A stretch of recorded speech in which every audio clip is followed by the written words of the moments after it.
तमाम लोगों को, बालिग तमाम लोगों को अपने मजहब का और अपने मामलात का फैसला करने का इख्तियार है। तो हम खुली चेतावनी देते हैं समस्त संतों के साथ, जैसे पहले भी हमने किया था। ₹1,00,000 मिलेगा, इसकी लड़की लाएगा तो आपको इतना मिलेगा। अपने आप में बखान कर रहा है कि गंगा जमुनी तहजीब का तो कहीं दूर तक बात ही नहीं है इसमें। अल्लाह के लिए मेरी जान बख्श दो और मेरी जान तुम्हारे लिए जीवन भर हाजिर रहेगी। बोलते थे, उसके बाद पुलिस 500 मुकदमे लिखेगी और उसे जेल में डाल देगी। दंगों के अलावा कुछ होगा नहीं। नाथ नगरी बरेली हमेशा से अपनी गंगा जमुनी तहजीब के लिए जानी जाती है। इसका सबसे बड़ा उदाहरण चिन्नामिया मंदिर है, जिसका निर्माण मुस्लिम समुदाय द्वारा किया गया था। और इसके अलावा ख्वाजा कुतुब की अगर हम बात करें तो वहां जाने वाले हिंदुओं की संख्या हजारों में है। लेकिन कई फिरका परस्त लोग इस गंगा जमुनी तहजीब को आए दिन खराब करने की कोशिश करते रहते हैं। ऐसा ही एक मामला 15 जुलाई का है, जब इत्तेहाद मिल्लत काउंसिल के अध्यक्ष तौफीक रजा खान ने प्रेस कॉन्फ्रेंस कर सामूहिक रूप से धर्म परिवर्तन कर निकाह कराने की बात कही। तौफीक रजा के इस बयान के बाद में सभी हिंदू समुदाय के लोग उसका विरोध करने लगे हैं। आइए सबसे पहले जानते हैं तौफीक रजा खान ने क्या कहा। जैसा कि आप तमाम लोगों को मालूम है कि पिछले 2 साल से हमने अपने यहाँ ये पाबंदी लगाई हुई थी कि कोई लालच के लिए अगर इस्लाम कबूल करता है या इश्क में आके इस्लाम कबूल करना चाहता है किसी लड़की की मोहब्बत में या किसी लड़के की मोहब्बत में, तो ऐसे लोगों को तवज्जो नहीं दी जाएगी और उनको मुसलमान बनने की इजाज़त नहीं दी जाएगी। लेकिन पिछले काफ़ी दिनों से मुसलसल दबाव पड़ रहा है, क्योंकि बहुत से ऐसे लड़के और लड़कियां हैं जो साथ काम करने की वजह से या साथ पढ़ने की वजह से जिनके आपस में रिलेशन बन गए हैं, कई जगह लिव इन में लोग रह भी रहे हैं,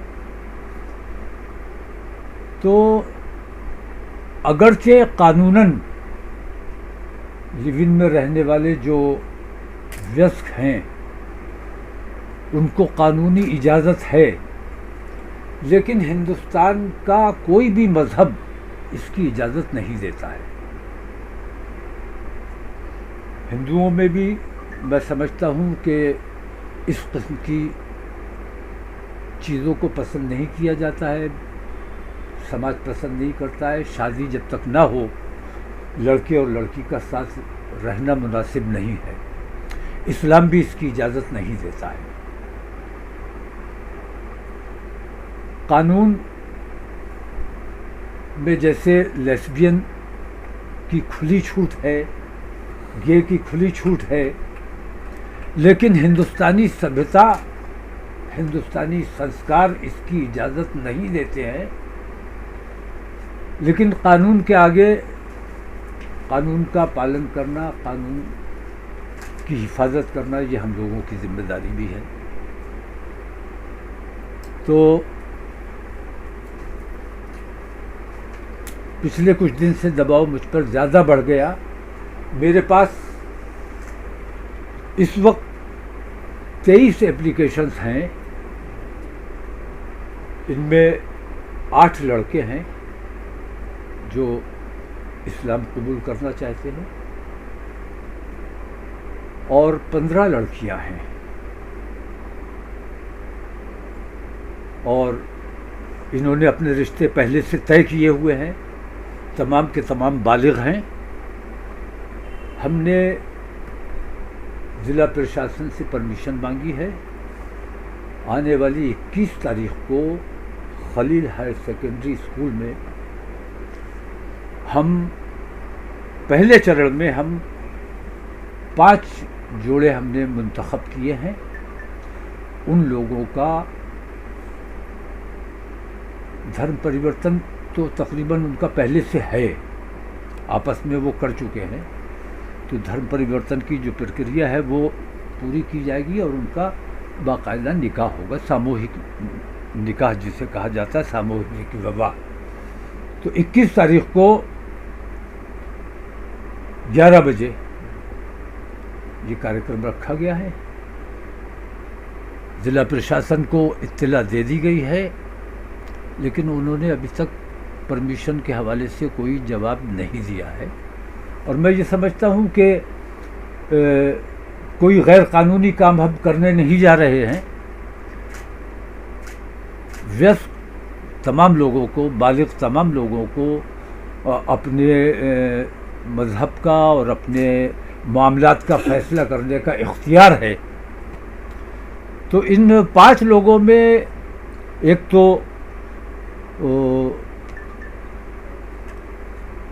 MP के हैं और बाकी आसपास के पड़ोस के हैं। 5 लोगों की शादी इंशाल्लाह 21 तारीख को ये की जानी है। अभी आपने सुना तौफीक रज़ा खान ने क्या कहा। आइए अब जानते हैं इस पर क्या है हिंदू धर्म के लोगों का कहना। ठीक है, एक दुकान होती है ना बाजार में, बहुत चलती है, और एक होती है बिल्कुल नहीं चलती। जो नहीं चलती है उसका मालिक क्या करता है, हमने 3 दिन बाद लिए कपड़ा, फिर पॉलिश कर ली, चमका कर रख दिया सामान, फिर धूल आ गई, 3 दिन बाद फिर पॉलिश कर दी। यही तौफीक मियां कर रहे हैं। एक शगुफा छोड़ते हैं, थोड़े दिन हाईलाइट लाइमलाइट में रहते हैं, उसके बाद जब वो उस पर धूल जमने लगती है, कोई ना रिस्पॉन्स नहीं मिलता है, वो एक नया शगुफा ले आते हैं। ये उनकी आदत बन गई है। प्रशासन भी शायद इसे समझ गया है, इसीलिए मेरे ख्याल से उन पर कार्रवाई नहीं कर रहे, वरना अभी तक तो कार्रवाई और कोई करता तो उस पर हो जाती। और वो भी समझ रहे हैं कि ये चूहे बिल्ली खेल में खेल रहा हूँ, कब तक चलेगा खेल, ये तो बाबा जी पे निर्भर है। जिस दिन बाबा जी की आंख टेढ़ी हो गई तो उस दिन ये खेल समाप्त। और एक वो कहावत आपने सुनी होगी कि वो गीदड़ की मौत आती तो शहर क्यों भागता। तो इनके अंदर ये एक गुण मैंने देखा है कि जब भी इन्हें कुछ अपना चमकाना होता है अपने कैरियर को, तो ये ऊल जलूल हरकतें करने से बाज नहीं आते। इनका मकसद होता है कि एक ही रहा है कि आप हिंदू मुस्लिम इन्हें जो है टकराव करो, इनमें देश बढ़ाओ, ताकि बरेली में दंगा हो, कोई फसाद हो, किसी जाने जाए, उस पर अपनी ये रोटी सेकें, बस। इसके अलावा कुछ नहीं है। मैं चूंकि गली का निवासी हूँ तो इन्हें जानता हूँ, ऐसा नहीं है, बहुत अच्छी तरह जानता हूँ। तो आदमी दिखता कुछ और है और होता कुछ और है। वो कहावत भी चरितार्थ होती है इन पे कि ये सिर्फ जितना भी आपको दिख रहा है ना ड्रामेबाजी की, आज मैं भीड़ इकट्ठी करूंगा 30,000 की, वो युवा छोड़ दिया तो वो काबू में नहीं रहेगा और पलट देगा हिंदुस्तान का संविधान, ये सब शोशेबाजी जुमलेबाजी है, कुछ नहीं है। आज तक के इतिहास में ऐसा हुआ है ना और ना होगा, क्योंकि बहुसंख्यक समाज जो है वो चुप बैठा है। तो उसे आप ये मत समझो कि वो डरपोक है। जिस दिन वो अपने उस पर आ गया, उसने चेतावनी देनी शुरू कर दी, तो उस दिन आपको अपनी लंगोटी नहीं संभाल मिलेगी। ये मैं कह रहा हूँ। अभी आप बोल रहे हैं, कोई नहीं बोल रहा, आपको बच्चा समझ के इग्नोर करते ना, यार कह रहा कहने दो, कहते हैं हाथी चल रहा, कुत्ते भौंकते रहते, भूख में कोई दिक्कत नहीं। लेकिन जिस दिन बहुसंख्यक समाज का दिमाग फिर गया तो आपको छुपने की जगह नहीं मिलेगी। जैसे आपने कहा था कि हमारे वो युवा अगर वो बिगड़ गए तो आप कहाँ छुपोगे और रहने की जगह नहीं मिलेगी हिंदुस्तान में। ये मैं कह रहा हूँ, बहुसंख्यक समाज जो है, हिंदू समाज बहुत सहिष्णु है, बहुत सब्रशील है, इसलिए आपकी बातें बर्दाश्त कर रहा है। और सीधा प्रशासन पे हम लोग जाके कहते हैं, आज भी कहते आए हैं डीएम साहब को कि भाई आप देखिए, क्योंकि हम लोग डिफेंसिव खेलते हैं, वो ऑफेंसिव खेलता है।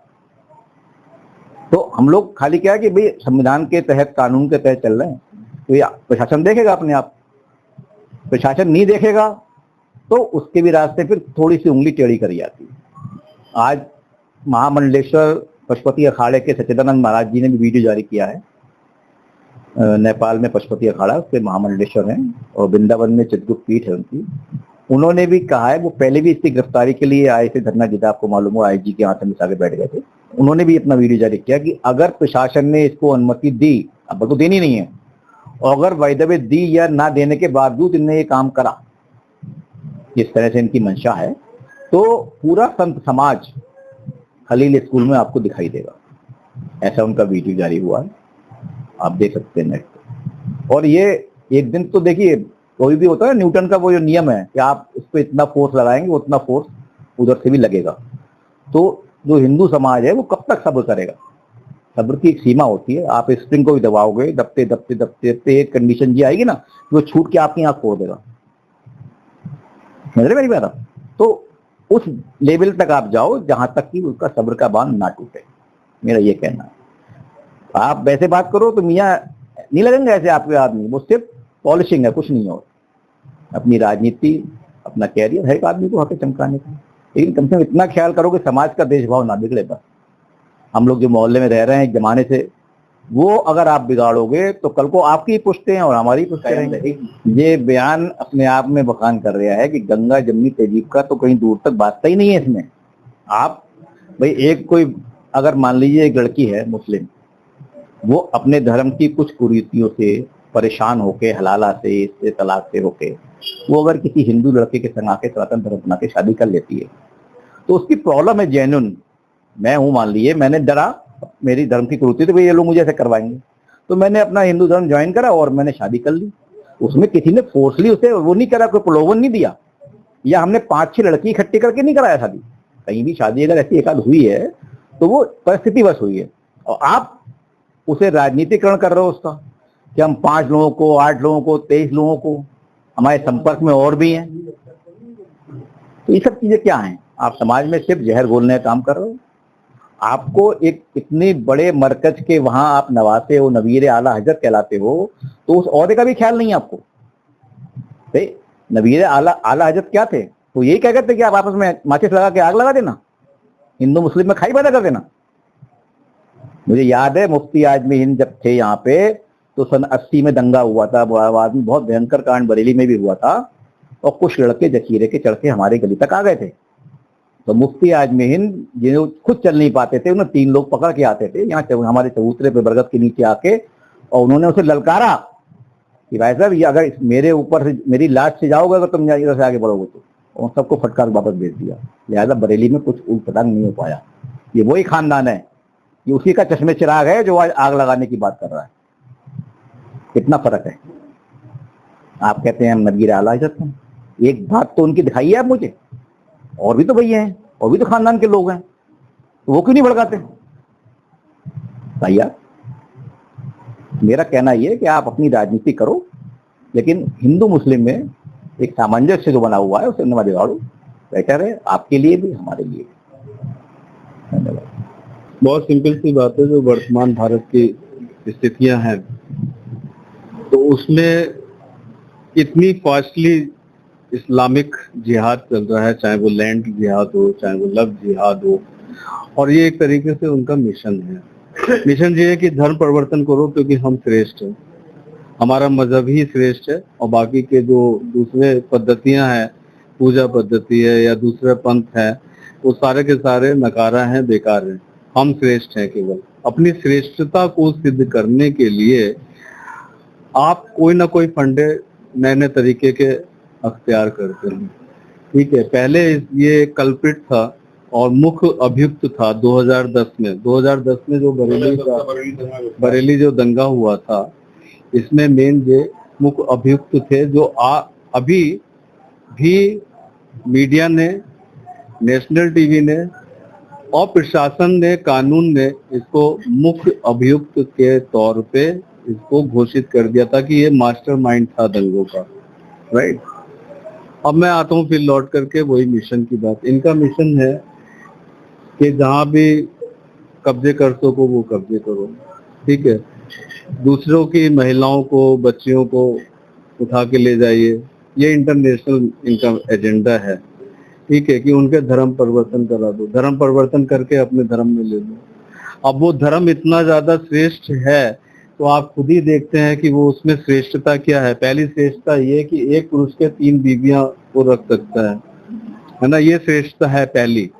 दूसरी श्रेष्ठता ये है कि उस 3 बीवी जो है वो 50 गज के मकान में एक पुरुष के साथ में कैसे, इमेजिन करिए, जस्ट कल्पना करिए, उसी में 13 बच्चे हो जाते हैं, 10 बच्चे हो जाते हैं, है ना। जो जनरल में एक बात कह रहा हूँ, वो भी उनको हो जाता है। उसके बाद में जब पुरुष का मन नहीं लगा तो उन्होंने कहा भाई ट्रिपल तलाक, बोले अलग अलग हो जाओ, अलग अलग हो गए। फिर बोले फिर एक हो जाओ, अब जब आप एक होना चाहेंगे तो उसके लिए एक अलग पद्धति है ना, वो पद्धति कहलाती है हलाला के नाम से। ठीक, अब वो हलाला क्या है कि जैसे हलाला ये है कि भाई आपने दोबारा मन हुआ हम साथ साथ रह लेंगे, तो उसको एक पवित्र होना पड़ेगा, प्योरिटी लानी पड़ेगी।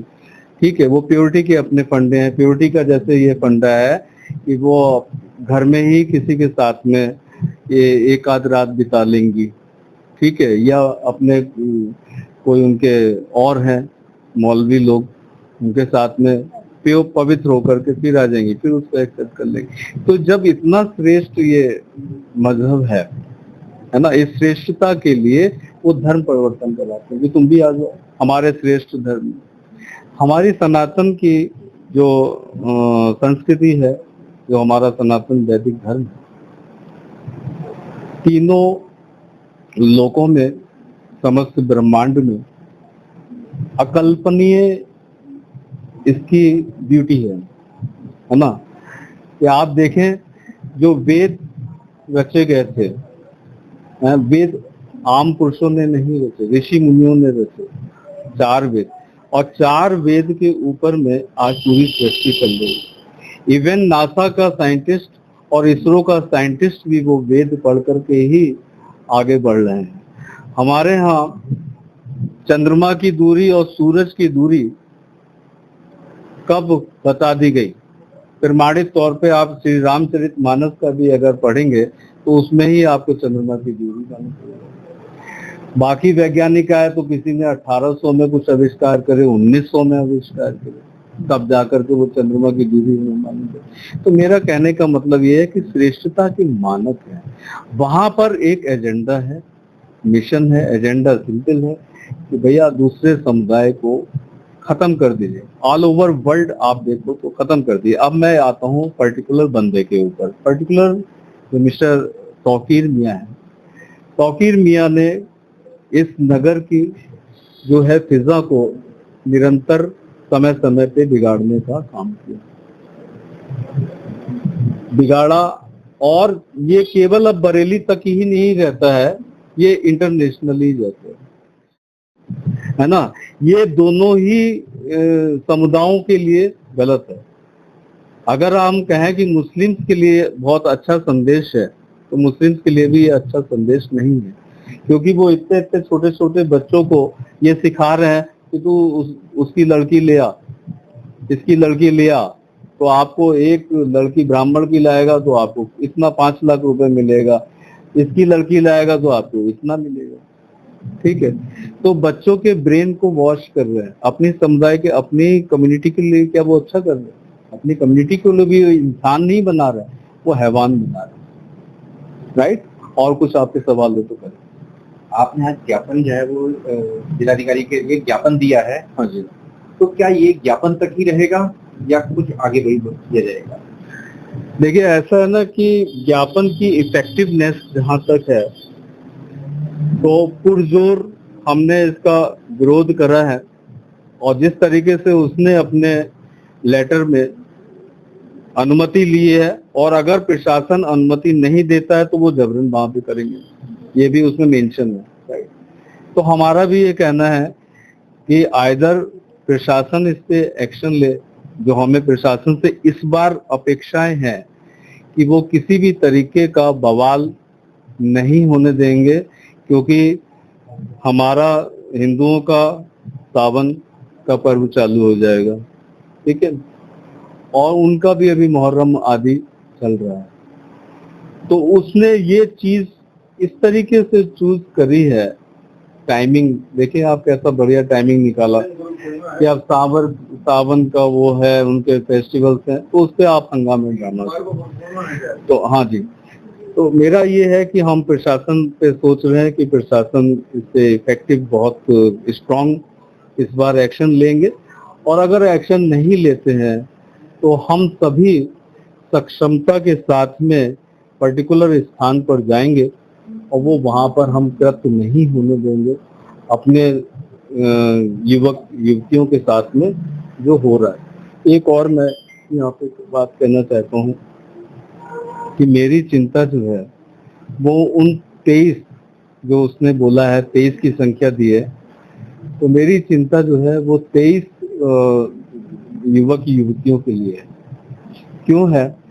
क्योंकि हमारे समाज में और हम सभी इस बात से जागरूक अवेयर हैं कि जिस तरीके से दूसरे समुदाय की महिलाओं के साथ में दुराचार करते हैं, ठीक है, उनको किस तरीके से प्रताड़ित करते हैं। मैं आपसे एग्जाम्पल शेयर करूंगा। एक अरबपति सेठ की बेटी को उन्होंने किडनैप फंसा लिया, फंसाने के बाद में उसको रखा और ऐसे घर में रखा जो इतना बड़ा सा था, मुश्किल से सोने के लिए नीचे गंदा, बहुत भीषण गंदा बदबूदार जगह थी, ठीक है। वहां पर खुद भी वो लड़का डटा रहा, उसके साथ में दुराचार किया, फिर उसके फादर ने दुराचार किया, उसके चाचा ने दुराचार करा और लोग भी थे सब।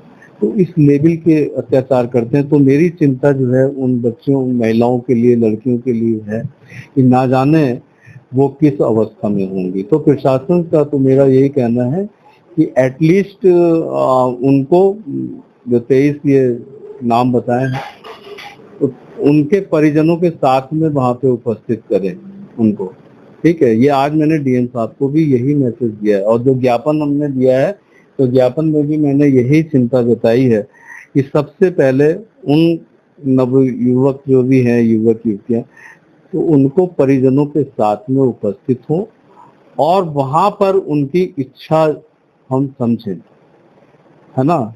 अगर इच्छा वो शैक्षिक जा रहे हैं कि नहीं, हमने डिसाइड कर लिया कि मैं तो साहब इसी के साथ में मरने वाली हूँ, है ना, कि इसी की मैं विधवा बन के रहूंगी या इसी के लिए मैं समर्पित हो जाऊंगी पूरा जीवन, ठीक है, तो सही है, उसको जाने दीजिए। मैं तो खुद कह रहा हूँ कि भैया जाओ अपना, ठीक है। और अगर कहीं पे उनके साथ में उनको प्रलोभन दिया गया है, उनके साथ में ब्लैकमेलिंग हो रही है, तो वो भी स्पष्ट होना चाहिए और वो स्पष्ट होगा, देन हम इसके ऊपर चाहेंगे कि प्रशासन लेवल पे, और मुख्यमंत्री जी को भी हमने रिक्वेस्ट करा है कि बहुत स्ट्रॉन्ग इसके एक्शन। मैं आशु अग्रवाल, महानगर अध्यक्ष विश्व हिंदू परिषद। जी बताइए।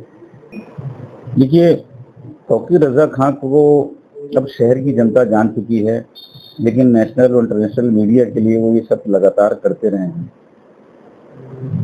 इतनी बड़ी मुस्लिम जमात में कुछ एक छोटा सा प्रतिनिधित्व उनका भी है और वो उसी जमात को बार लाते रहे हैं सड़कों पर और बरेली की फिजा, नाथ नगरी की फिजा को दूषित करते रहे हैं।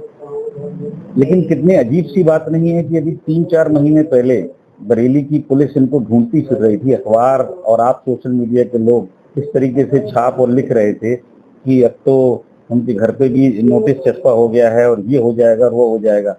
और फिर वो अपनी हार्ट की बीमारी करके एक दिन किसी अस्पताल में भर्ती होते हैं, उसके बाद गायब हो जाते हैं 3 दिन बाद खबर आती है कि वो इस तरीके से दिल्ली के एक अस्पताल में हार्ट का इलाज करा रहे हैं, क्योंकि उस समय प्रशासन बहुत सख्त था और बड़ी कार्रवाई करने का मन बना लिया था, तब वो गायब हो गए थे।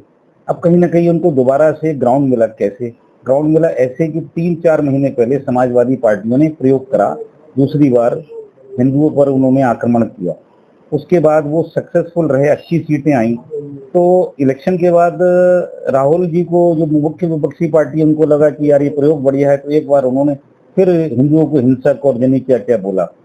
उसी पृष्ठभूमि में इनको भी लगा कि अब जमीन जो है काफी फर्टाइल हो गई दोबारा से, तो दोबारा से प्रयोग किया जाए।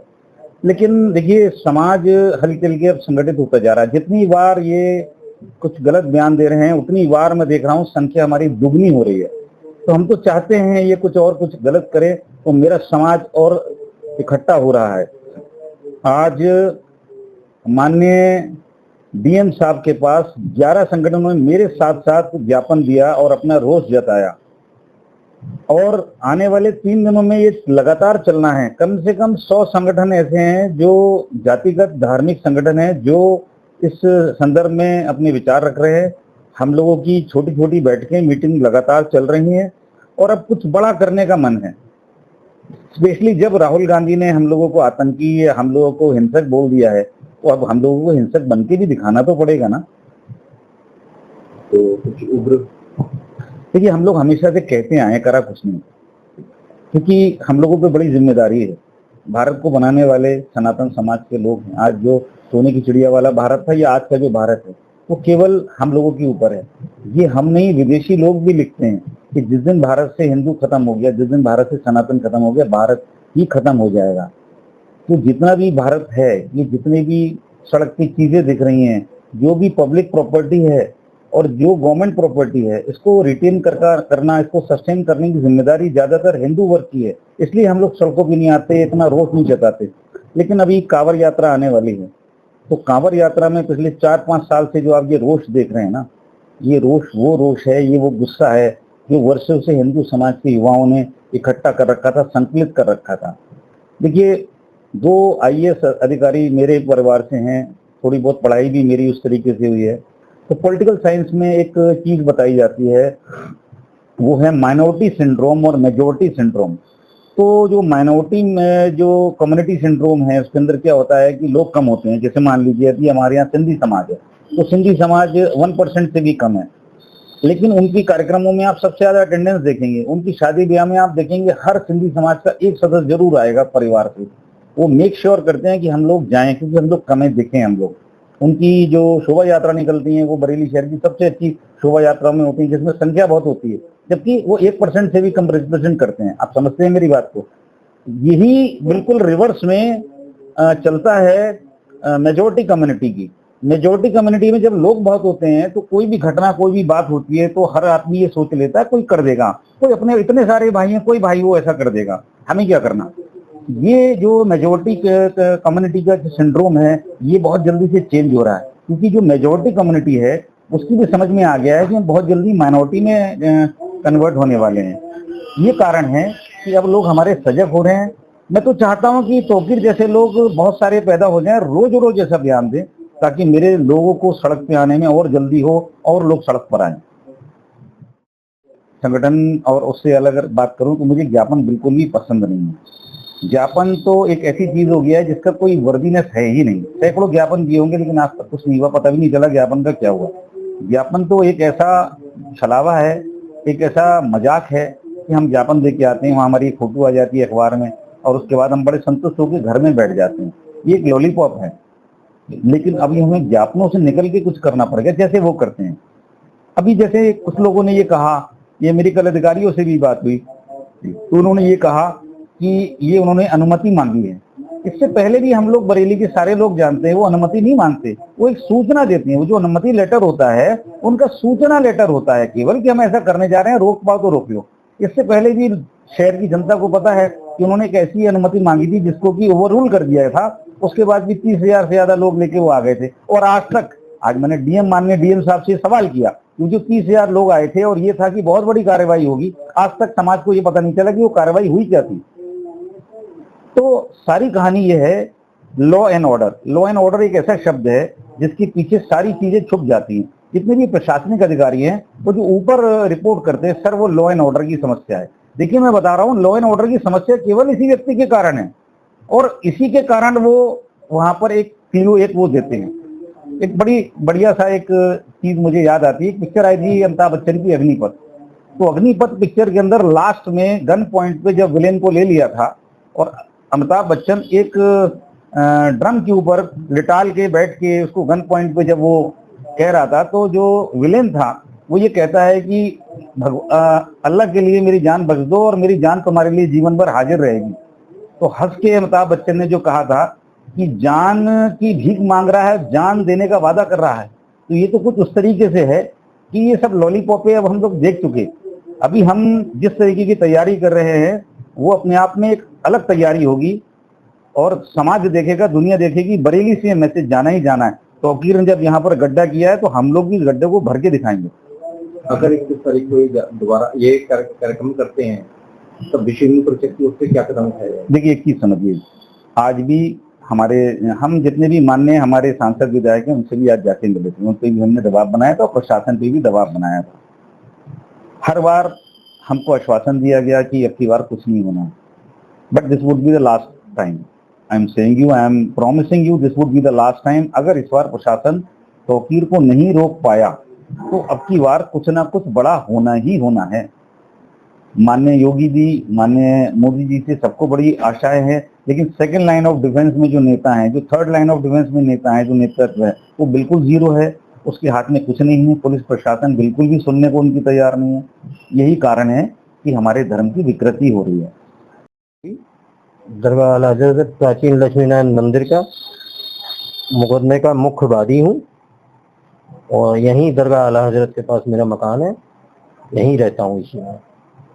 तौक़ीर रज़ा हमेशा एक चर्चा में बने रहने के लिए और एक हिंदुओं को उकसाने के लिए, जिससे धार्मिक उन्माद फैले बरेली के अंदर, इस तरीके के भाषण देते रहते हैं कि जिससे चर्चा में बने रहें। और एक बार फिर उन्होंने ऐसा ही किया है, कई बार पहले भी कर चुके हैं। उनका प्रयास हमेशा ये रहता है कि बरेली को दंगे की आग में झोंक दें। अभी कुछ दिनों पूर्व की बात है कि अभी उनके वारंट कटे हुए थे, भागे भागे फिर रहे थे, अपने आप को हार्ट अटैक का मरीज दिखा रहे थे। अब उनमें एकदम इतनी ताकत आ गई कि वो एकदम आके और फिर से एक नया बिगुल फूंक दिया कि साहब है। हाँ, क्योंकि इधर जो सपा की जो 36 सीटें बढ़ी है ना, उससे उनका हौसला और बुलंद हो गया कि शायद हमारा जो है बहुत बड़ा वर्चस्व बढ़ गया, कायम हो गया और हम इनकी आस्था के साथ खिलवाड़ कर सकते हैं खुलेआम। लेकिन एक बात हमारी समझ में आज तक नहीं आई कि तौक़ीर रज़ा किसकी सह पे ये सब कुछ करते रहते हैं और इन्हें छूट मिली हुई है, इन पे कोई कार्रवाई नहीं होती, आज तक ये बंद नहीं हुए। ये बात हमारी समझ में नहीं आती। प्रशासन और शासन किस दबाव में है कि इनको ऊपर कार्रवाई नहीं करता। एक आम आदमी अगर बोलते थे, उसके बाद पुलिस 500 मुकदमे लिखेगी और उसे जेल में डाल देगी, उसके परिवार को परेशान कर देगी, लेकिन इनके नहीं है। क्यों?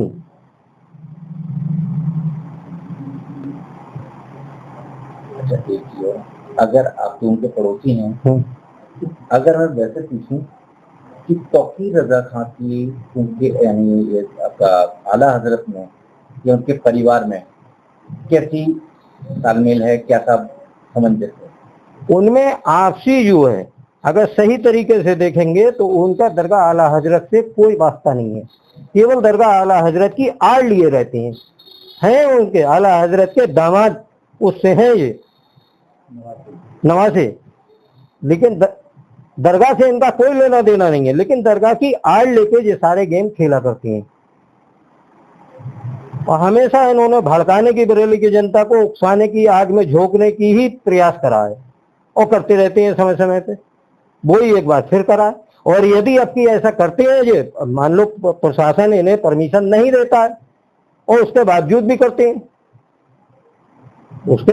करते हैं, तो सारे संगठन एकत्रित होकर वहीं पर दंगा भी हो सकता है, जिसका जिम्मेदार सिर्फ प्रशासन होगा। प्रशासन को पूरा अपने दल बल के साथ इन्हें रोकने का प्रयास करना चाहिए पहले से ही, कि जिससे बरेली का माहौल ना बिगड़े। ये उनका राजनीतिक शगुफा था। बरेली को दंगे की उसमें उनका एक काफी समय से वो रहा है, प्लानिंग रहती है कि वो किसी भी सूरत हाल में ये चाहते हैं कि बरेली में दंगा हो।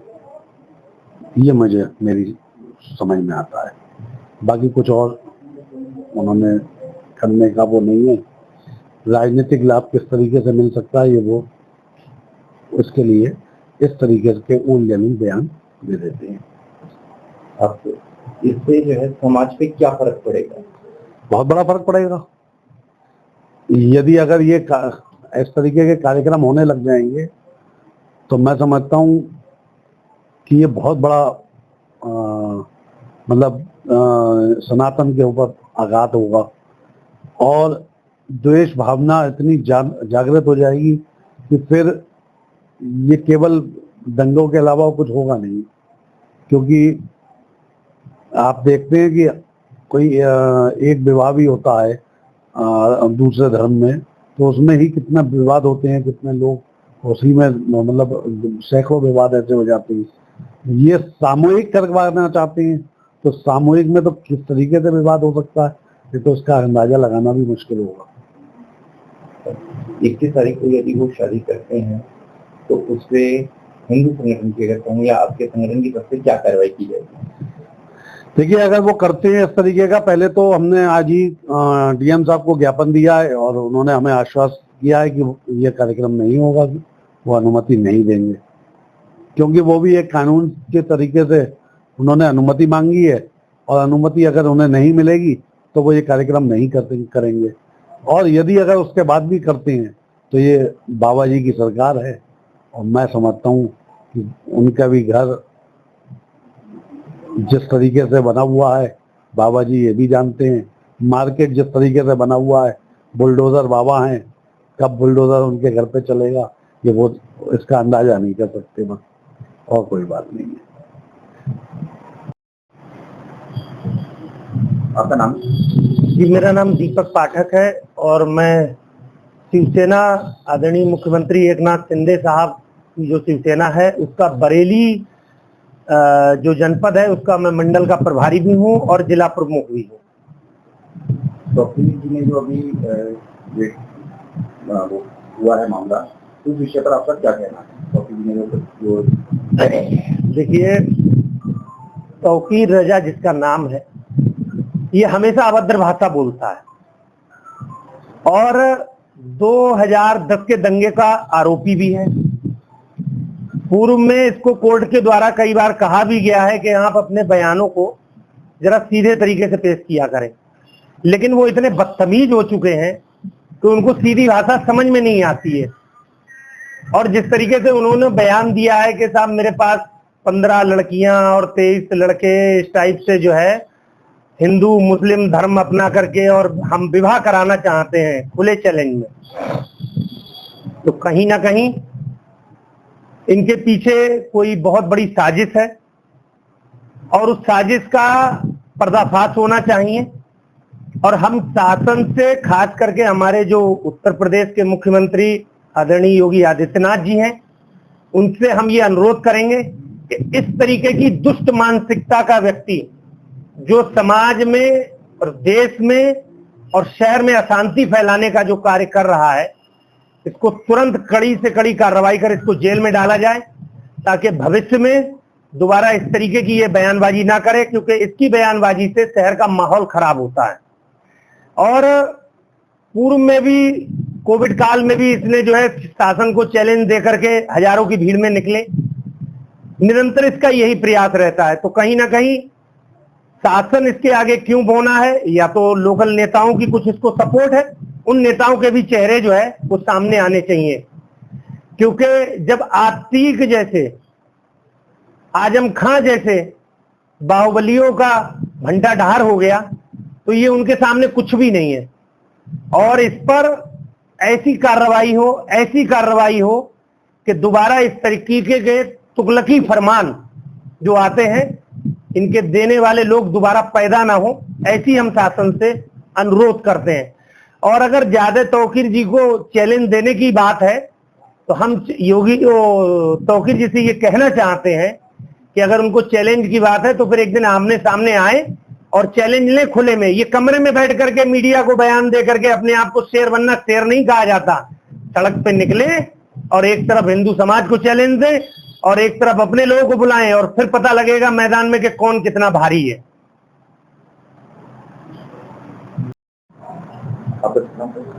मेरा नाम अनिल कुमार मिश्र है, मैं आर्मी से रिटायर्ड हूँ, एक ऑफिसर से।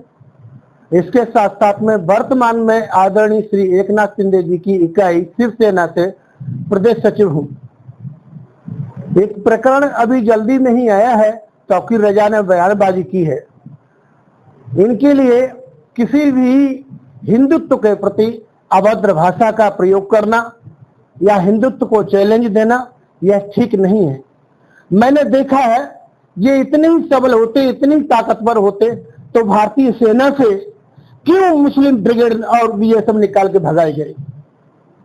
ये हमेशा गद्दारी का काम करते रहे। यह तो सबसे बड़ा आवश्यकता है कि ये जो हिंदुत्ववादी हैं, सॉफ्ट एंगल लेकर के जीते हैं, इन लोगों को हमेशा समझने की आवश्यकता है कि इनसे अगर ये हमसे दूरी बना के रखना चाहते हैं तो इनको हमेशा अपना दुश्मन ही समझें। ये कभी ना हमारे थे ना हमारे हो सकते हैं। और ये जो प्रकरण इन्होंने खुलेआम एक चैलेंज दिया है कि मैं एक सामूहिक विवाह कराना चाहता हूं हिंदू लड़कियों का मुस्लिम लड़कों के साथ में, जिसके लिए अपने नगर मजिस्ट्रेट जी से परमिशन मांगी है।